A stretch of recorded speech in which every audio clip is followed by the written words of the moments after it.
Question number 31. The average age of 7 students is 18 years. If one more students come in, then the average become 19. What is the age of the newcomer? এখানে কি question দিয়েছে যে 7জন ছাত্রছাত্রীর 18 বছর বয়স হলো তাদের অ্যাভারেজ বয়স। যদি একজন ছাত্র সে তাদের সঙ্গে যুক্ত হয় তাহলে তাদের বয়সে গড় দাঁড়ায় 19। তাহলে যে ছাত্র এলো তার বয়স কত? ঠিক আছে, তাহলে এখানে দেখছি কি মোট প্রথমে 7জন ছাত্রের গড় বয়স কত ছিল? 18 ছিল। 7জন ছাত্র বা ছাত্রীর বয়স কত ছিল? প্রথমে গড় বয়স ছিল 18। যখন আরও একজন আসে তখন তাদের গড় বয়স হয়ে দাঁড়ায় কত? 19। তাহলে আমার একজনের বয়সের আমার মান কত বের করতে বলেছে, বুঝতে পেরেছেন ব্যাপারটা? 7জনের গড় বয়স 18, তাহলে একজনের বয়স কত হবে? আমি যেভাবে বের করি কী হবে দেখুন, 19 থেকে 18 বিয়োগ করলে 1 হচ্ছে, তো মিলে যাচ্ছে। তাহলে নিশ্চয়ই যদি 19-এর থেকে 18 যদি ছোট হয় তো এটা অবভিয়াসলি বড় হবে, কারণ জানি আমরা ক্যালকুলেশনে একটা সাইড বড় হবে একটা সাইড ছোট হবে। তাহলে 19-এর সাথে কী করবো? যোগ করবো না বিয়োগ করবো? অবভিয়াসলি যোগ করলে বড় হবে, তা আমি যোগ করবো 19-এর সাথে কত? 26। তাহলে আমার অ্যান্সার কত বেরোবে? 26। যে ছেলেটি নতুন এসেছে তার বয়স 26। এটা ইজিলিভাবে করা যায়। আমি নর্মালভাবে ক্যালকুলেশন করে তার ক্ষেত্রে কী হবে দেখি। প্রথমে মোট 7জন ছাত্রছাত্রীর গড় বয়স ছিল 18। আমি ডাইরেক্ট লিখতে পারি কি 7জন স্টুডেন্টের গড় বয়স 18 সমান কত? 126। পরে একজন আসার পরে তাদের গড় বয়স কত হচ্ছে? 19। 8জন তখন গড় বয়স 19, গুণ করলে কত হচ্ছে? 152। তাহলে 7জনের ক্ষেত্রে 126, 8জনের ক্ষেত্রে 152। তাহলে এটা মাইনাস করলেই তাহলে 152 মাইনাস 126 যদি করি তাহলে আমার যে ছেলেটি এলো তার বয়স বেরিয়ে যাবে না? তার সমান কত? 26। যে কোনো একটা করতে পারেন আপনারা, নর্মাল ক্যালকুলেশন করতে পারেন বা এরমভাবে অ্যালিগেশনের মাধ্যমে করতে পারবেন। কেমন? Question number 32. The average age of 14 students and one of their teacher is 15 years. If the age of their teacher is removed, then the average decreases by 1 year. What is the age of the teacher? এখানে কি বলছে যে 14জন ছাত্রছাত্রী এবং তাদের শিক্ষকের মোট বয়সের গড় হলো 15 বছর। ওকে, যদি তাদের বয়স থেকে তাদের শিক্ষকের বয়স বাদ দেওয়া হয় তাহলে তাদের অ্যাভারেজ কমে যাবে 1 বছর। তাহলে তার টিচারের বয়স কত? সিম্পলি তাহলে কী করবো প্রথমে দেখুন ভালো করে। এখানে কি বলছে 14জন ছাত্র এবং একজন শিক্ষকের মোট গড় বয়স কত? 15। গড় বয়স 15, ঠিক আছে। বলছে যে যখন শিক্ষকটা চলে যায় তখন তাহলে বয়সের অ্যাভারেজ 1 কমে যাবে, 1 বছর কমে যাবে।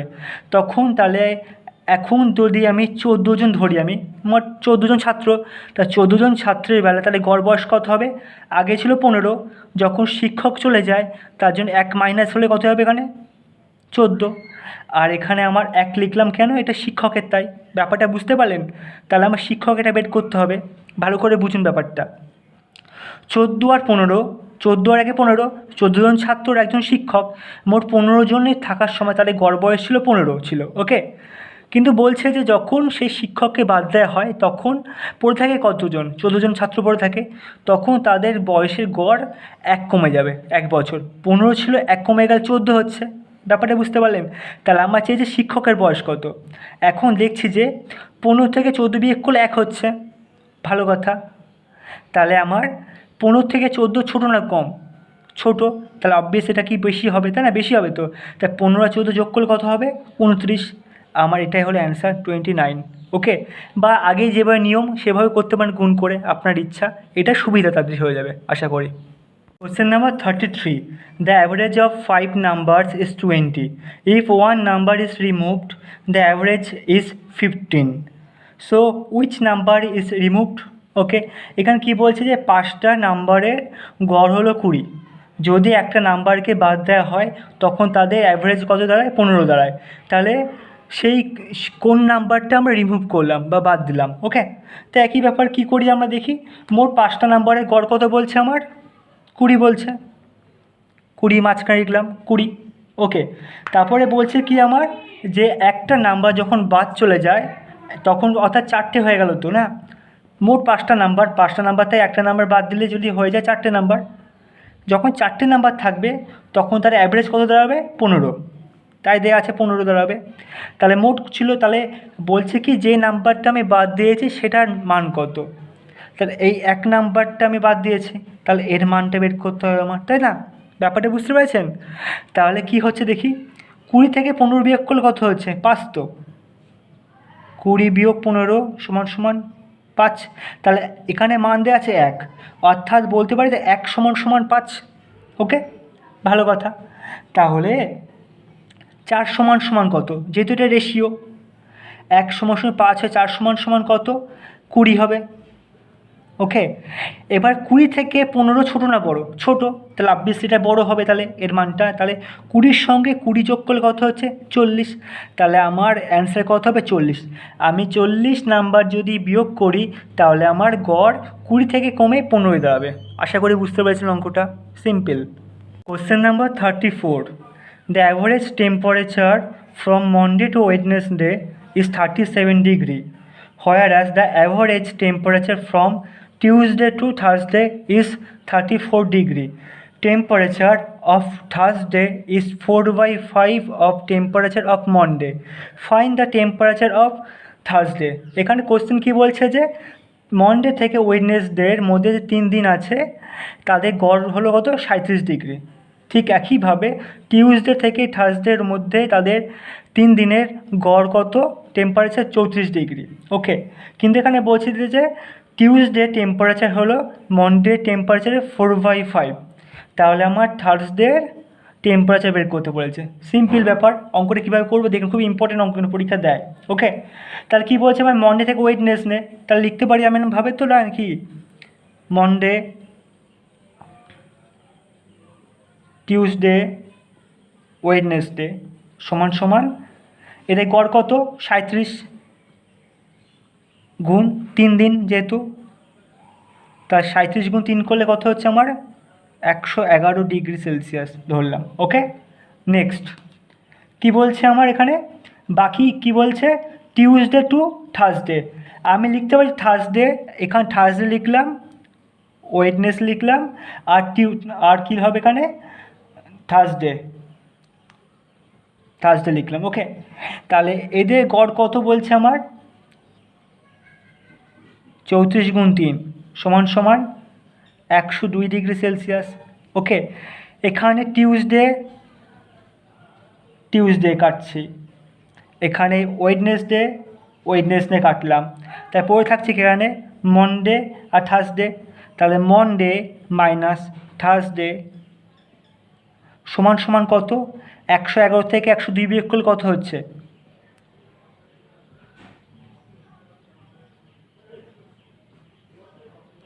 9 ডিগ্রি সেলসিয়াস। অতএব কী বের করলাম? মনডের সঙ্গে থার্সডে টেম্পারেচার ডিফারেন্স কত? 9 ডিগ্রি সেলসিয়াস, এটা বের হলো, তাই তো? এবার আসল যেটা ব্যাপার এখানে বলছে কি আমার কোশ্চেনে, যে temperature of Thursday is 4/5 of temperature of Monday. Okay, তাহলে এর ক্ষেত্রে থার্সডে আর মনডে, থার্সডে যদি আমার 4 হয়, মনডে হবে 5। ওকে, কিন্তু বলছে তাহলে এখানে বলছে কিন্তু থার্সডে আর মনডে ডিফারেন্স কত? 9, কিন্তু এখানে আছে কি থার্সডে মনডে ডিফারেন্স কত? 5 - 4 কত? 5 - 4 1, কিন্তু এখানে ডিফারেন্স কত? 9, তাই 1 ইউনিট সমান সমান 9 ডিগ্রি লিখতে পারি আমি, তাই তো? কিন্তু কোশ্চেনে কী দিয়েছে আমার? থার্সডে টেম্পারেচার কত? থার্সডে ইউনিট কত? 4, তার 1 সমান সমান যদি 9 হয়, এর সঙ্গে আমি 9 যদি গুণ করি, 4 নং 36 ডিগ্রি, তাহলে আমার থার্সডে টেম্পারেচার কত? 36 ডিগ্রি।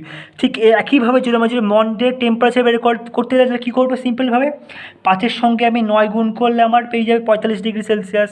একই ব্যাপার, সিম্পল অংশ। Number 35, the average temperature of Monday, Tuesday, Wednesday, Thursday is 31 degree and the average of Tuesday, Wednesday, Thursday, Friday is 29.5 degree. Average temperature of Monday is 37, 1/2% more than the temperature of Friday. Find the temperature of Monday. Question কী বলছে এখানে যে Monday, Tuesday, Wednesday এবং থার্সডের মোট গড় temperature কত? 31 degree. ঠিক একইভাবে টিউসডে, ওয়েডনেসডে, থার্সডে এবং ফ্রাইডে গড় টেম্পারেচার কত? 29.5 ডিগ্রি। এখানে বলছে যে Monday temperature is more than temperature Friday. Okay, তাহলে 37.5% বেশি। তাহলে আমার মনডে টেম্পারেচার কত? তার অঙ্কটা করি ঠিক আগের মতনই অঙ্কটা। ওকে, মনডে, টিউসডে, ওয়েডনেসডে, থার্সডে মোট 4 দিনের গড় কত? 31। 4 দিয়ে গুণ করলে কত হচ্ছে আমার? 124 ডিগ্রি সেলসিয়াস। ভালো কথা। বাকি তারপর কি আছে বলছে? টিউসডে, ওয়েডনেসডে, থার্সডে আর ফ্রাইডে এদের গড় কত আমার? 29.5 ডিগ্রি সেলসিয়াস গুণ 4 করলাম 4 দিন, টোটাল কত হচ্ছে? 118 ডিগ্রি সেলসিয়াস। ওকে, এখানে টিউসডে, ওয়েডনেসডে, থার্সডে কাটলাম। তাহলে পড়ে থাকছে কত? মনডে আর ফ্রাইডে। তাহলে আমি লিখতে পারি তো মনডে মাইনাস ফ্রাইডে সমান সমান পার্থক্য কত? 124 ডিগ্রি মাইনাস 118 ডিগ্রি সমান সমান কত যাচ্ছে আমার? 6 ডিগ্রি সেলসিয়াস। এই বিষয়ে কোনো ডাউট নেই। এবারে কোশ্চেনে বলছে কি যে মনডে টেম্পারেচার ফ্রাইডে টেম্পারেচার থেকে 37.5% বেশি। ওকে, তাই 37.5% মানে কি মানে জানি আমরা? 3/8। 3/8 বের হলো কী করে? 37.1/2 মানে কত? 75/2 মানে 200 চলে যাবে, কাটাকুটি করলে দেখুন 3/28। ঠিক আছে, এই সব আমার পার্সেন্টেজের অঙ্কের ক্ষেত্রে সব শেখানো আছে এগুলো। ঠিক আছে, তাহলে লিখতে পারি কি আমি? মনডে আর ফ্রাইডে। মনডে যদি আমার 8 হয়, আমার যদি ফ্রাইডে যদি 8 হয় তাহলে মনডে কত হবে? বেশি হবে। তাহলে 8 আর 3 11। বুঝতে পেরেছেন ব্যাপারটা?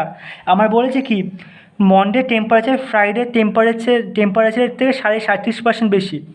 আমার যদি ফ্রাইডে টেম্পারেচার 8 হয়, 8 ইউনিট হয়, তাই মনডে টেম্পারেচার বেশি হবে। তা 8 আর 3 কত? 11। এটা ইউনিট বের করলাম। ওকে, বুঝতে পেরেছেন ব্যাপারটা?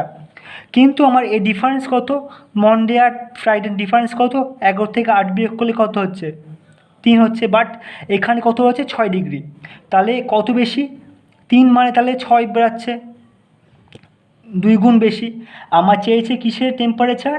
আমার পরীক্ষার কোশ্চেনে চেয়েছে মনডে টেম্পারেচার। তাই মনডে টেম্পারেচার কত? 11 ইউনিট।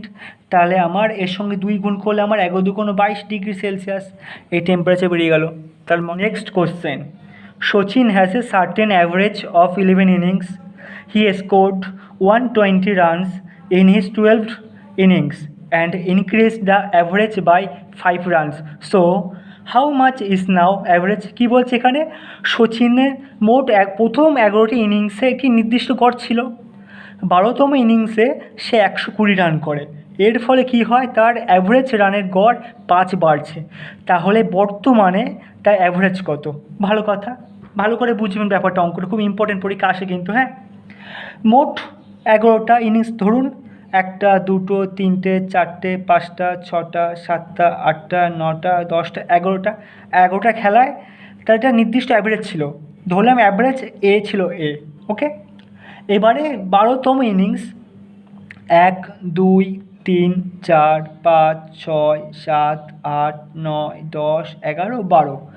এই 12তম ইনিংসে খেলার পরে তার অ্যাভারেজ কত দাঁড়ায়? অ্যাভারেজের সঙ্গে 5 যোগ হয়ে যাচ্ছে।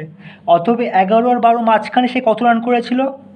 120 রান করেছিল বলে তার অ্যাভারেজ 5 বেড়ে যাচ্ছে, তাই তো? এবারে এই অ্যাভারেজ 5 বাড়া মানে কী হলো? তার প্রত্যেকটা ম্যাচের সঙ্গে 5 বাড়ছে। না, অ্যাভারেজ মানে কি? প্রত্যেকটা ম্যাচের সঙ্গে অ্যাভারেজ 5 বেড়ে, মানে এর সঙ্গে 5 বাড়ছে, এর সঙ্গে 5 বাড়ছে, এর সঙ্গে 5 বাড়ছে। ওকে, এরকম 5 বাড়তে বাড়তে মোট কটা ইনিংস খেলা হয়েছিল? লাস্টে 12টা ইনিংস খেলা হয়েছিল। তাহলে 12টা ইনিংসে মোট কত বাড়ছে? 5 বারং 60 রান বাড়ছে। অতএব বলতে পারি যে এই যে সে 12তম ম্যাচে 120 রান করেছিল, এই 120 রানের মধ্যে 60 রান তো এমনিই অ্যাভারেজের মধ্যে চলে গেল, তাহলে পড়ে থাকলো কত? 60 পড়ে রইল। এই 60 রান তো পড়ে রইল, এর ফলে কি বলছে আমার অ্যাভারেজ 5 ইনক্রিজড হয়েছে। তাহলে এর সঙ্গেও তাহলে আমার 5 যোগ হবে, কারণ প্রত্যেকটা ক্ষেত্রে তো 5 যোগ হচ্ছে না, এর ক্ষেত্রেও 5 যোগ হবে। তাহলে 60-এর সঙ্গে 5 যোগ করলে কত হচ্ছে আমার? 65। তাহলে আমার নিউ অ্যাভারেজ কত? 65। অঙ্কটা বুঝতে পেরেছেন তো? ব্যাপারটা খুব ইজি কিন্তু। কী করলাম অঙ্কটার ক্ষেত্রে? যখন সে 12তম ম্যাচে 120 রান করলো, এর ফলে তার প্রত্যেকটা ম্যাচে অ্যাভারেজে 5 করে বাড়লো। এবার 5 করে বাড়া মানে কত? প্রত্যেকটা ম্যাচে 5 করে বাড়বে 12তম ম্যাচ অবধি।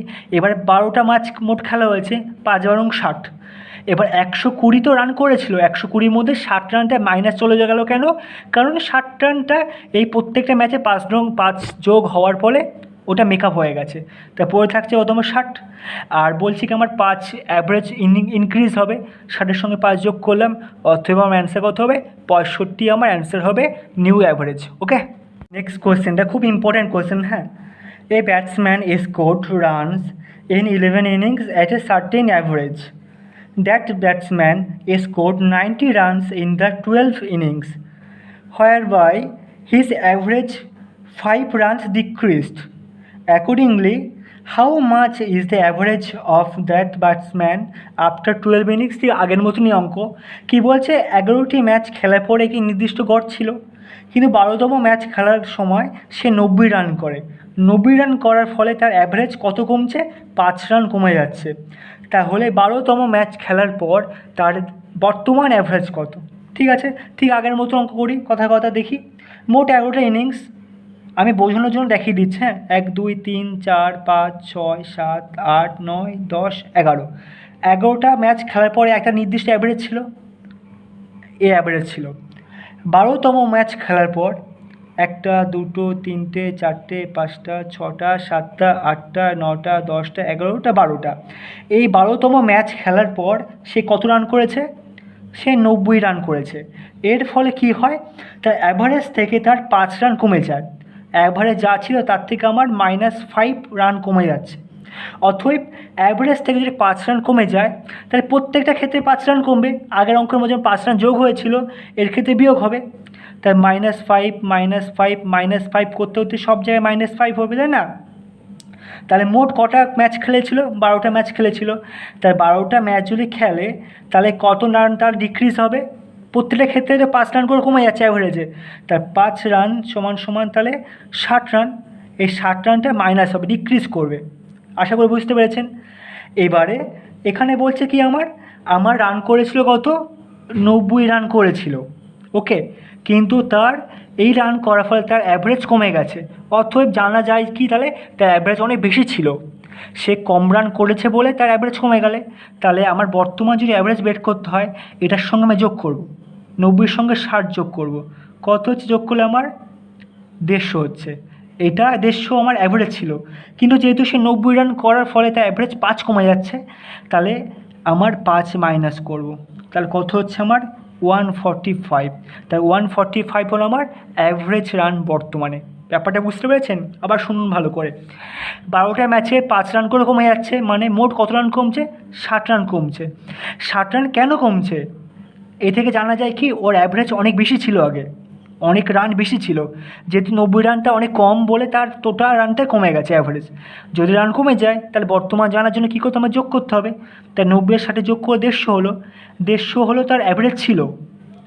এই 12তম ম্যাচ খেলার আগে 150 রান ছিল তার অ্যাভারেজ রান, কিন্তু 12তম ম্যাচ খেলার পর সে 90 রান করার ফলে তার অ্যাভারেজ 5 কমে যাচ্ছে। অতএব 150 থেকে 5 বিয়োগ করলে হতো 145। তাহলে আমার অ্যান্সার কত? 145। আশা করি বুঝতে পেরেছেন অঙ্কটা। Next question. The average of 10 numbers is 30. Later, it is found that 2 of those numbers were written incorrectly at 51 and 32 instead of 15 and 23. What is the correct average? এখানে কী বলছে কোশ্চেনে? 10টি নাম্বারে গড় কত? 30। কিন্তু পরে দেখা যায় যে সেই লোকটি ভুলবশত 51 আর 32 লিখেছে কার বদলে? 15 এবং 23-এর বদলে। তাহলে আসল অ্যাভারেজ কত? ভালো কথা। তাহলে কি বলছি, লেখার কথা কত ছিল? 15 লেখা দরকার ছিল আর 23 দরকার ছিল, তার পরিবর্তে সে লিখেছে কত? 51 আর 32। তাহলে ভালো করে বুঝুন, 15 আর 23 যোগ করলে কত হচ্ছে? কত হচ্ছে যোগ করলে আমার? 38। আর 51 আর 32 যোগ করলে কত হচ্ছে? 83। অতএব 38 লেখার জায়গায় সে লিখছে কত? 83। অতএব বেশি লিখেছে তো না, 38 লেখার জায়গায় 83 লিখেছে। তাহলে 83 মাইনাস 38, মোট কত সে বেশি লিখেছে? সে লিখেছে বেশি 45 বেশি লিখেছে। ওকে, তাহলে মোট কটা নাম্বার? 10টা নাম্বার। তা 45কে যদি 10 দিয়ে ভাগ করি কত বেরাচ্ছে আমার? 4.5। এই 4.5 কি আমি বেশি অ্যাভারেজ হচ্ছে না?